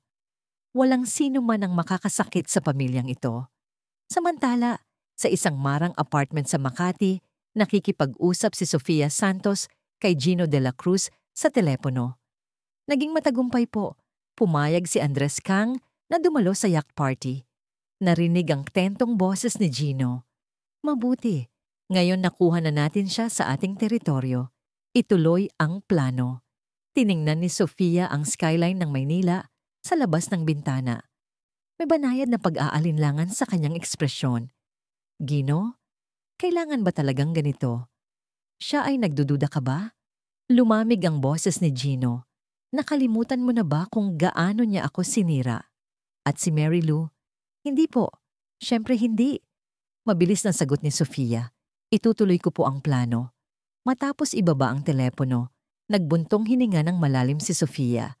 Nagtungo siya sa kanyang silid at binuksan ang drawer. Sa loob nito ay may isang lumang larawan. Isang larawan niya nung bata pa siya, kasama ang isang batang babae. Malapit nang matapos, tulad ng ipinangako ko, bulong niya. Sabado ng hapon, dumating si Andres Kang sa Manila Bay, Marina. Sinuri niya ang huling detalye ng plano kasama si Benjo. Lahat ng pag-uusap ay nire-record kumpirma ni Benjo sa telepono at naglagay na kami ng mga tao sa paligid ng Marina. Kung may mangyari, agad kaming makikialam. Ni salamat, ni sagot ni Andres. Si Gloria at ang mga bata. Huwag kang mag-alala. Ako mismo ang nagbabantay sa kanila. Kasama rin si Aling Nena. Pinalitan na namin ang lahat ng pagkain at inumin sa bahay ng mga bago. Nakahinga ng maluwag si Andres. Nagalinlangan siya sandali bago nagtanong, May, nalaman ka pa ba tungkol kay Sophia? Sandaling nanahimik si Benyo. Sa totoo lang meron. Ngunit mahirap sabihin sa'yo ngayon. Pagbalik mo mula sa yate, pag-usapan natin ng detalyado. Naramdaman ni Andres sa tono ni Beno na may seryosong nangyayari, ngunit wala na siyang oras para magtanong pa. Sige, magkita tayo mamaya. Ibinaba ang telepono at nagtungo si Andres sa marina. Naroon ang isang marangyang yati na nakadaong at sa deck may ilang tao na umiinom ng champagne at nag-uusap. Mang Andres, dumating na po kayo. Lumapit si Gino de la Cruz na may maliwanag na ngiti. Nakasuot siya ng kaswal na damit pangyate, ngunit nanatili pa rin ang kaniyang ganda. Salamat po sa imbitasyon, Mang Gino. Formal na bati ni Andres. Halika, may mga tao akong ipapakilala sa'yo. Inakay siya ni Gino. Sa yate may mga 2 tao. Karamihan ay mga business associates at ang kanilang mga asawa. Nakilala ni Andres ang ilang pamilyar na mukha. Mga maimpluwensyang personalidad mula sa mundo ng pananalapi, politika at media. Mga kaibigan, ito po si Andres Kang, ang CEO ng Teknova. Malakas na ipinakilala ni Gino ang aming matagal ng kaibigan at malapit ng maging bagong business partner. Ngumiti si Andres at tumango, ngunit nagtaka siya sa huling sinabi ni Gino, hindi pa siya sumasang-ayon sa anumang partnership. Mang Andres, gusto niyo po ba ng champagne? Lumapit si Sofia Santos at inabot ang isang baso. Nakasuot siya ng eleganteng puting damit at mas kaakit-akit kaysa sa karaniwan. Kinuha ni Andres ang baso, ngunit hindi ininom. Magandang party. Malapit na tayong maglayag. Naghihintay ang sunset cruise sa Manila Bay. Sabi ni Sofia na nakangiti. Biglang nakaramdam ng pagkabahala si Andres. Kung aalis sila sa lupa, maaring mapanganib. Ngunit huli na ang lahat. Nagsimulang umandar ang makina ng yate at sa deck naghahanda na ang mga staff para sa paglalayag. Gusto po kayong kausapin ni Gino ng pribado. Dadalhin ko po kayo sa kanyang personal na silid. Sabi ni Sofia. Sinundan ni Andres si Sofia sa loob ng yate. Sinalubong siya ng malawak at marangyang interior design. Ang silid na pinuntahan nila ay parang isang maliit na opisina. Sa mesa ay may tambak na papeles. Malapit na pong dumating si Gino. Magpahinga po kayo, sabi ni Sofia at isinara ang pinto. Tiningnan ni Andres ang paligid. Nang suriin niya ang mga papeles sa mesa, nakita niya ang kontrata ng pagbili ng stock ng Teknova. Hindi niya maitago ang kanyang pagkagulat. Handa na pala ang lahat ni Gino. Ilang minuto ang lumipas, bumukas ang pinto at pumasok si Gino. May kumpiyansang ngiti sa kanyang mukha. Komportable ka ba, Andres? Opo. Salamat. Sagot ni Andres. Iniisip mo na pipirmahan ko ang kontrata. Tumawa si Gino. Direkta ka talaga. Iyan ang iyong kagandahan. Nagsalin si Gino ng 2 baso ng whiskey mula sa mini-R. Inabot niya ang isang baso kay Andres, ngunit magalang na tumanggi si Andres. Masyado pa pong maaga. Nagkibit balikad si Gino. Kung gusto mo, itinaas niya ang kanyang baso at humigop. Mag-usap tayo. Bakit ka dumating dito? Alam mo naman na bitag ito. Nagulat sandali si Andres, ngunit nanatiling kalmado. Nagtataka ako sa iyong tunay na intensyon. Ang aking intensyon ay palaging malinaw, ang kunin ng lahat ng sayo. Malamig na sabi ni Gino. Dahil sa nangyari 20 taon na ang nakalipas. O dahil kay Marilu. Naningkit ang mga mata ni Gino. Pareho sinira mo ang aking negosyo at bago iyon kinuha mo ang pag-ibig ng aking buhay. Direktang tiningnan ni Andres si Gino. Ang pagpili ni Marilu sa akin at hindi sao ay kanyang desisyon. At sa negosyo, umalis ako dahil sinubukan mong gumamit ng iligal na paraan. Yan ang iyong depensa. Ngumisi si Gino. Ngunit ngayon, hindi na yun mahalaga. Ang mahalaga ay ang resulta. Ngayon, pipirmahan mo ang kontrata para ilipat ang 51% ng share ng Teknova sa akin. Nagtataka si Andres. Bakit ko gagawin yon? Ngumiti ng mapangutya si Gino para sa iyong kambal na anak. Mabilis na bumilis ang tibok ng puso ni Andres. Ano ang sinasabi mo? Huwag kang mag-alala. Ligtas ang iyong mga anak ngayon. Sa ngayon, kinuha ni Gino ang kanyang cellphone at ipinakita ang isang larawan. Ito ay larawan ng bahay ni Andres na tila kinunan ilang minuto pa lang ang nakakaraan. Ngunit hindi natin alam kung hanggang kailan ito magtatagal. Pinigilan ni Andres ang kanyang galit at sinabi, "Huwag mong galawin ang aming pamilya. Yan ay ganap na nakasalalay sao, Andres. Simple lang. Kung pipirmahan mo ang kontrata, magiging ligtas ang iyong pamilya." Sandaling nag-alinlangan si Andres. Sinabi ni Benjo na pinoprotektahan niya ang mga bata, ngunit paano kung may mangyari? Ngunit pinigilan niya ang kanyang emosyon at nanatiling kalmado. Ipakita mo ang ebidensya kung talagang nasa panganib ang aking mga anak. Muling kinuha ni Gino ang kanyang cellphone at nag-vide call. Lumabas sa screen ang mukha ng isang estranghero. Kumusta ang sitwasyon? Tanong ni Gino. Kontrolado po ang lahat, boss. Sagot ng lalaki. Ibinukad niya ang kamera upang ipakita ang paligid. Ito ay malapit sa bahay ni Andres.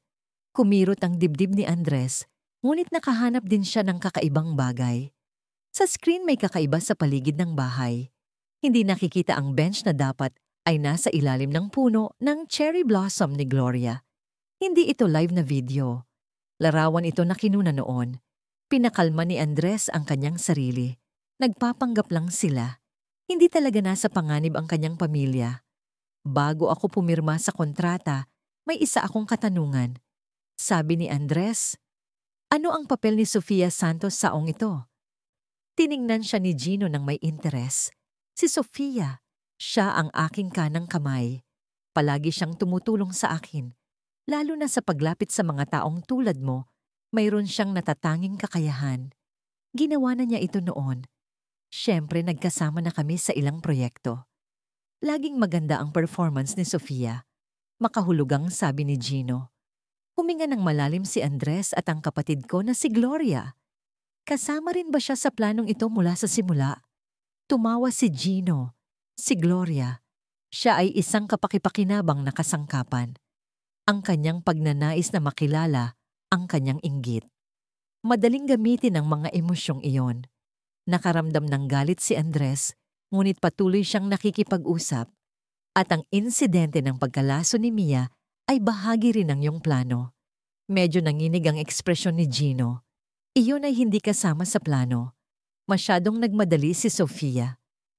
Sa sandaling iyon, bumukas ang pinto ng silid at pumasok si Sofia Santos.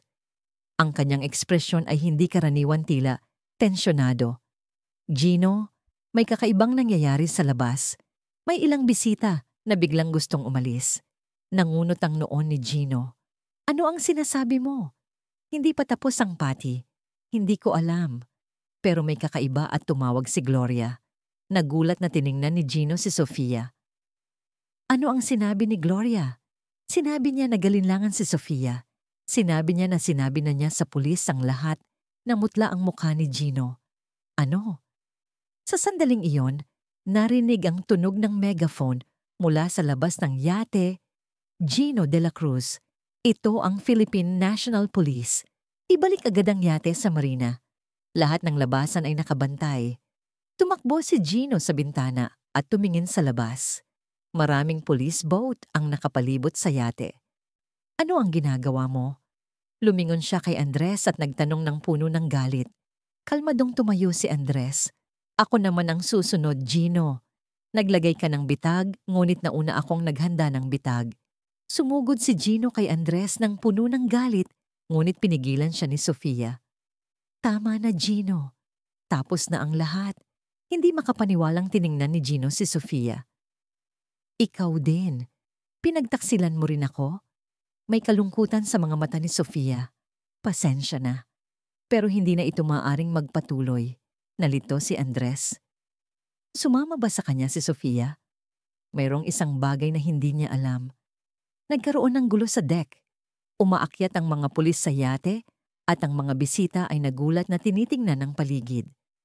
Huling tiningnan ni Gino si Andres ng masama. Hindi pa ito tapos, Andres. Hinding-hindi. Pumasok ang mga pulis sa silid at inaresto si Gino. Magalang din silang humiling kay Andres na sumama sa istasyon ng pulis. Habang bumabalik ang yate sa marina, nakita ni Andres si Sofia na nakatayo mag-isa sa isang tabi ng deck. Lumapit siya sa kanya. Bakit mo ako tinulungan? Tiningnan ni Sofia ang tubig ng Manila Bay at sandaling nanahimik at sa wakas tumingala siya at tiningnan si Andres. May tapat na emosyon sa kanyang mga mata na hindi pa niya nakita noon.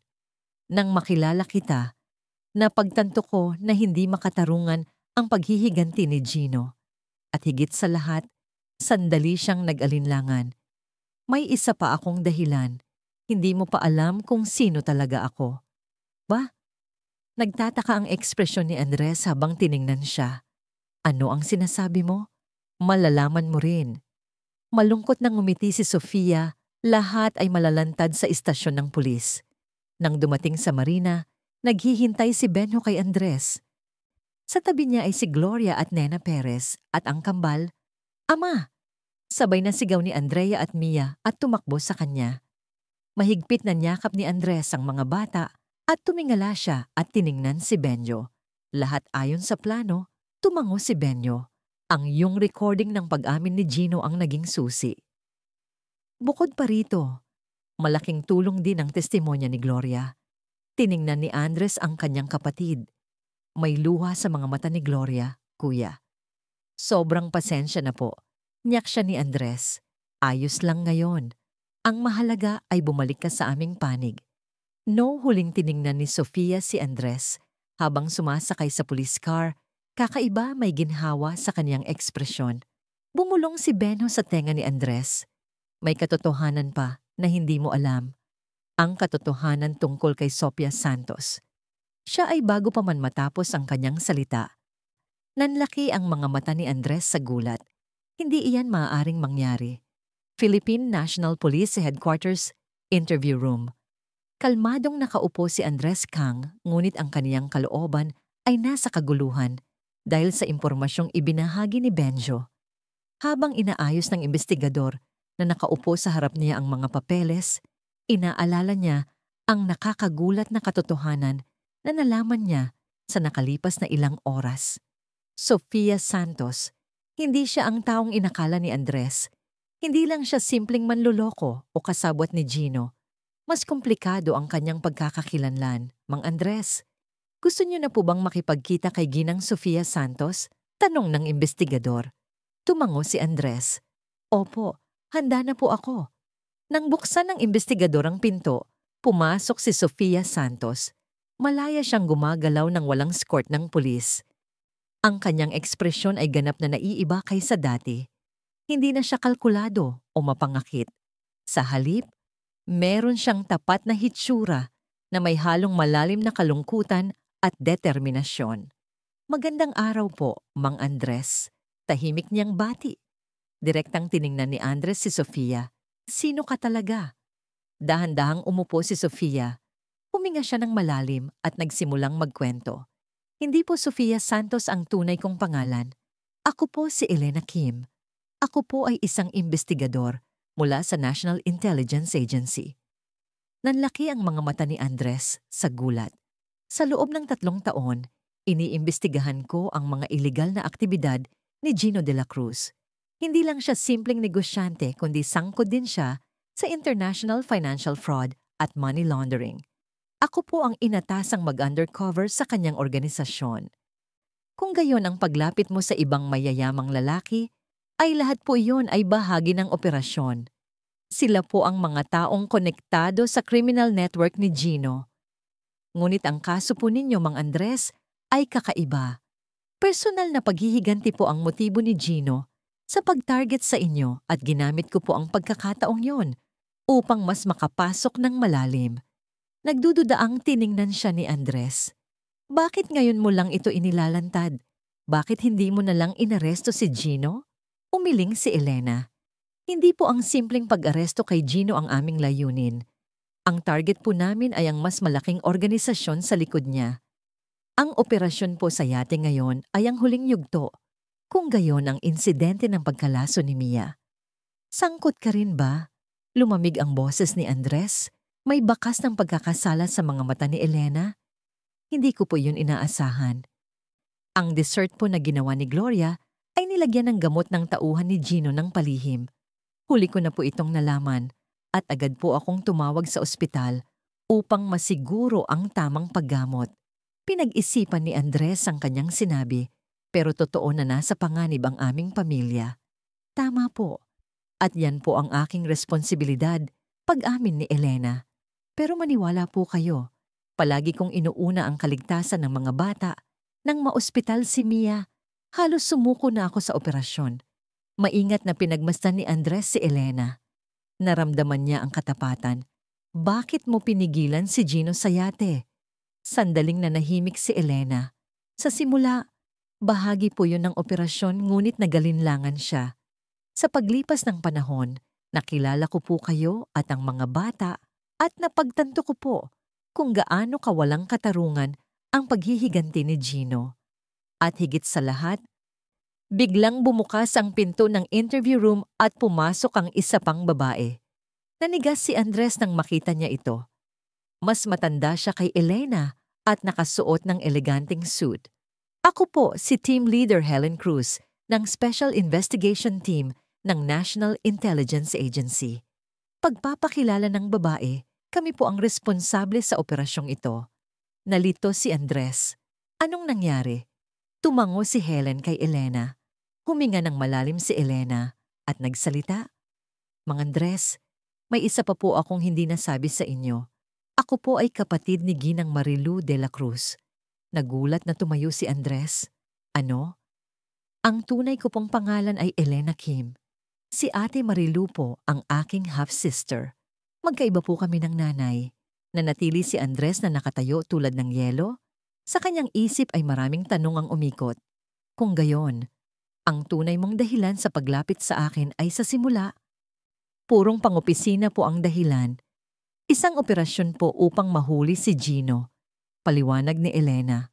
Ngunit sa paglipas ng panahon, ako po ay naintindihan kung bakit kayo pinili ni ate. At higit sa lahat, nang makilala ko ang mga anak ni ate, may luha sa mga mata ni Elena. Ako po ang tita ng mga bata, di ba? Ang paglalagay ko sa kanila sa panganib ay hindi kailanman mapapatawad. Hindi makapagsalita si Andres. Masyadong maraming impormasyon at emosyon ang sabay-sabay na dumating. Sumingit si Helen sa pag-uusap. Mang Andres, taus-puso po kaming humihingi ng paumanhin sa paglalagay sa panganib ng inyong pamilya sa operasyong ito. Ngunit dahil sa pagsisikap ni Agent Elena, nagawa naming buwagin ang isang international financial crime organization. Si Gino de la Cruz ay harap na sa batas. Tinitigan pa rin ni Andres si Elena. Bakit hindi mo ito inilantad noon? Ang katotohanang kapatid ka ni Marilo. Dahil po sa misyon at nag-alinlangan si Elena, gusto ko pong maghigante sa mga taong sumira sa kaligayahan ni ate. Alam ko po na ginugulo ni Gino si ate. Nanlaki ang mga mata ni Andres. Ginugulo ni Gino si Marilu. Tumango si Elena. Kahit matapos iwan ni ate si Gino, patuloy niya pa rin itong sinusundan. Halos talking na. Ayaw ni ate na pag-usapan yon. Pero alam ko at nang siya ay umalis, pinaghihinalaan ko na may kinalaman si Gino. Pero si Marilu ay dahil sa komplikasyon sa panganganak. Tama po. Yun po ang diretsang dahilan. Ngunit ang stress at pagkabalisa ni ate ay dahil kay Gino. Nagpalala po ito sa kanyang kalusugan. Nagulat si Andres sa katotohanang hindi niya alam. Halos hindi kailanman nagkwento si Marilu tungkol kay Gino. Palagi niyang sinasabi na hindi mahalaga ang nakaraan. Ano na ang mangyayari ngayon? Sa wakas ay tanong ni Andres. Sumagot si Helen. Si Gino ay aarestuhin at sasampahan ng kaso. Ang kanyang criminal network ay binubuwag na rin. Ang kapatid ninyo na si Gloria ay poprotektahan bilang saksi. At si Agent Elena ay tapos na po ang aking misyon. Sumingit si Elena. Mula ngayon, hindi ko po alam. Malalim na nag-isip si Andres. At sa wakas, nagpasya siyang magsalita. Hindi ko madaling mapapatawad ang ginawa mo sa aming pamilya. Ngunit kung kapatid ka ni Marilo, tiyak ka ng mga bata. Nagning ang pag-asa sa mga mata ni Elena. May karapatan ang mga bata na malaman ang tungkol sa pamilya ng kanilang ina. At may karapatan ka ring makilala ang mga bata. Bumuhos ang luha sa mga mata ni Elena. Maraming salamat po. Ilang araw ang lumipas sa mansyon ni Andres Kang. Nagtipon ang buong pamilya sa sala. Tinitigan ni Andrea at Mia si Elena nang may pagtataka. Kaya po pala tita, kapatid kayo ng mama namin. Tanong ni Mia. Kinabahan si Elena at tumango. O Gan, ang mama ninyo ay ang ate ko. Bakit ngayon ka lang po nagpakita? Diretsahang tanong ni Andrea. Nag-alinlangan sandali si Elena. May komplikadong dahilan. Pero ngayon, sobrang saya kong makilala kayo. Nakaupo si Andres sa isang upuan. Pinapanood ang lahat. Sa tabi niya ay magkatabi na nakaupo si Gloria at Nena. Mukhang tinatanggap na po ng mga bata. Mahinang sabi ni Nena. Tumango si Andres. Ang mga bata ay palaging madaling umangkop. Maingat na nagtanong si Gloria. Kuya, ayos lang po ba talaga kayo? Biglaan po kasing nangyari ang lahat. Malalim na nag-isip si Andres bago sumagot.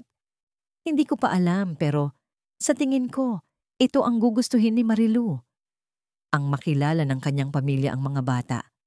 Habang nag-uusap sila, biglang tumayo si Mia at tumakbo sa kanyang silid. Pagkalipas ng ilang sandali, bumalik siya na may dalang maliit na photo album. Ito po ang mga larawan ni Mama. Inabot ni Mia ang photo album kay Elena. Maingat na kinuha ni Elena ang photo album. Hindi niya napigilan ang kanyang luha nang buksan niya ang unang pahina. Ang wedding photo ni Marilu, ang kanyang hitsura nung buntis siya at ang huling larawan niya. Nakarga ang mga sanggol pagkatapos ng panganganak. Palaging maganda si ate. Bulong ni Elena. Umupo si Andrea sa tabi ni Elena at nagsimulang tingnan ang mga larawan. Ito po si Mama. Kamukha ko po ba siya? Ngumiti si Elena at tumango. Pareho kayong kamukha ni Mama. Si Andrea ay minana ang karunungan ni Mama at si Mia naman ang mainit na puso ni Mama. Sa paglipas ng panahon, unti-unting nawala ang tensyon at mas naging natural ang pag-uusap. Nagkwento si Elena tungkol sa kanyang mga alaala noong bata pa sila ni Mary Lou. at ang mga bata ay naglabas ng mga katanungan ng may pagtataka. Pagsapit ng gabi, tinanong ni Andres si Elena, "Ano po ang inyong plano sa hinaharap?" Tumingin si Elena sa labas ng bintana at sumagot, "Hindi pa po ako sigurado. Plano ko na pong umalis sa National Intelligence Agency. Masyado na po akong matagal na nagpapanggap na ibang tao. Wala ka bang balak manatili sa Maynila?" Nagulat na tiningnan ni Elena si Andres. "Well, kung maaari. Sana po, pero magpapasya na lang po ako kapag dumating ang tamang panahon." Tumango si Andres. "Kailangan ng mga bata ng oras para makilala ka. At ako rin." Nang gabing yon, matapos matulog ang mga bata, umupo si Andres sa bench sa ilalim ng puno ng cherry blossom sa hardin. Ito ang puno na itinanim ni Mary Lou. Tuwing tagsibol na namumulaklak ito, naaalala niya ang kanyang asawa. "Alam ko pong nandito kayo." Nang lumingon si Andres, nakita niya si Nena na papalapit. Umupo siya sa tabi niya. "Maraming pagbabago ang nangyari," sabi ni Nena. Nagbuntong hininga si Andres. "O, totoo yan. Pakiramdam ko ito ang huling regalo na iniwan ni Marilu. Kailangan ni Jean ang Elena ng matutuluyan. Marami namang bakanteng silid sa mansyon." Sandaling nag-isip si Andres at ngumiti. "Aling Nena, palagi mong naiisip ang lahat.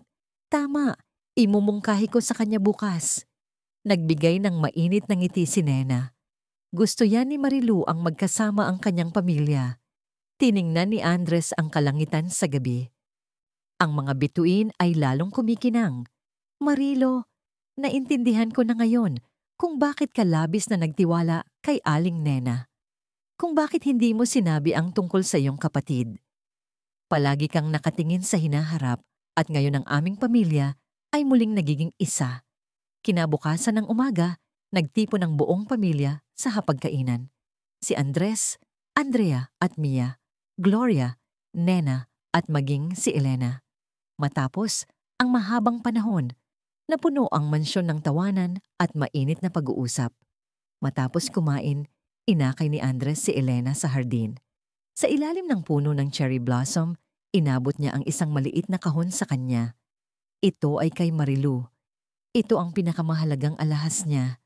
"Mas maganda kung ikaw ang may hawak nito." Binuksan ni Elena ang kahon. Sa loob nito ay isang eleganteng perlas na kwintas. Ito ay minana mula sa ina ni Marilu. "Ang iyong madrasta," sabi ni Marilu. "Ipapamanan niya ito sa kanyang mga anak balang araw. Ngunit ngayon, mas mabuti kung ikaw ang may hawak nito at ibigay sa huli kay Andrea Mia." Bumuhos ang luha sa mga mata ni Elena. "Salamat. Maraming salamat po." Nagbigay ng mainit na ngiti si Andres. "Salamat sa pagiging bahagi ng aming pamilya." Matutuwa si Marilu. Habang naglalakad ang dalawa sa hardin, narinig nila ang tawanan ng kambal mula sa malayo. Si Andrea at Mia ay naglalaro ng bola kasama si Nena at Gloria. "Ngayon naiintindihan ko na kung gaano kasaya si ate," sabi ni Elena. Tumango si Andres. "Lahat tayo ay masaya. At ngayon oras na para magsimula ng bagong simula." Habang ang sikat ng araw ng Maynila ay mainit na nagliliwanag sa mansyon ni Andres Kang, ang pamilyang minsan ay nagkawatak-watak ay nagsisimulang magkaisa muli. Ang anino ng mga sikreto at sabatan, paghihiganti at pagtataksil ay nawala. At ngayon, ang liwanag ng katotohanan at kapatawaran at bagong pag-asa ay bumabalot sa kanila. Ang tawanan ng mga bata ay umaalingaw-ngaw sa hardin at ang mga talulot ng cherry blossom ay ikinakalat ng simoy ng hangin na parang ngumingiti si Marilu de la Cruz mula sa langit. "Mama, magkasama na po tayong muli," bulong ni Mia sa kalangitan. "At ngayon, hinding-hindi na po tayo maghihiwalay.